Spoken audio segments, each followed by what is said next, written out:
tahukah kamu dalam film Avengers Endgame? Pada adegan puncak di film ini, diperlihatkan Kapten Amerika akhirnya bisa mengangkat Mjolnir dan diakui worthy alias layak untuk menggunakan kekuatan Thor.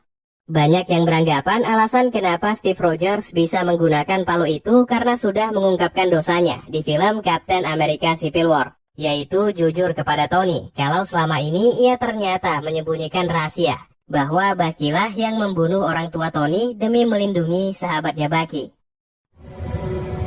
Did you know? I didn't know it was him. I just did you know. Yes.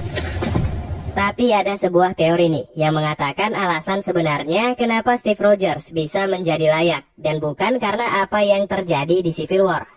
Nah, kita kembali lagi ke film Avengers Age of Ultron, di mana ada adegan para Avenger terkena pengendali pikiran dari Wanda yang menunjukkan ketakutan-ketakutan mereka. Seperti Iron Man yang takut akan serangan makhluk luar angkasa yang akan membunuh rekan-rekannya. Black Widow yang takut akan pelatihan yang dulu ia jalani ketika akan menjadi mata-mata. Dan Thor yang takut akan kehancuran Asgard. We are all dead. Can you not see it? Namun mimpi Kapten Amerika berbeda. Ia bermimpi tentang masa-masa damai setelah mereka menang perang. Bahkan bisa berdansa dengan kekasihnya. The war's over, Steve. We can go home. Kalau dilihat dari pola mimpi Avengers yang lain yang berisi ketakutan-ketakutan mereka, bisa diartikan kalau Steve Rogers takut dengan kedamaian setelah perang tiada. Karena jika tanpa perang yang ada, ia bukanlah siapa-siapa. Hanya seorang pria kurus yang selalu dibully. Mungkin ia berpikir apa artinya Kapten Amerika tanpa perang. Seperti halnya pemikiran Peter Parker yang menganggap dirinya bukanlah apa-apa tanpa kostum dari Tony Stark. This is all I have. I'm nothing without this suit. If you're nothing without this suit, then you shouldn't have it. Karena itulah ia hanya bisa sedikit mengangkat Mjolnir. Karena di dalam hati kecilnya ia berharap perang tidak akan pernah berakhir.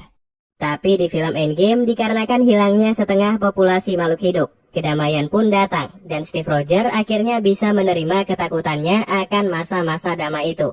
Bisa dilihat ia juga menyuruh Black Widow untuk menerima apa yang sudah terjadi.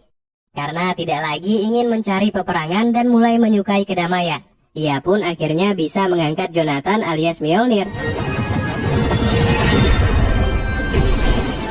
Nah, karena rasa cinta damainya itu, Steve Rogers juga memilih untuk pensiun, menyerahkan tameng Kapten Amerika kepada sahabatnya Sam.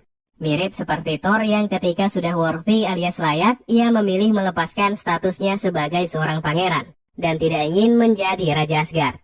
Menurut kalian, teori ini gimana? Your father once told me, the wise king never seeks out war, But must always be ready for it.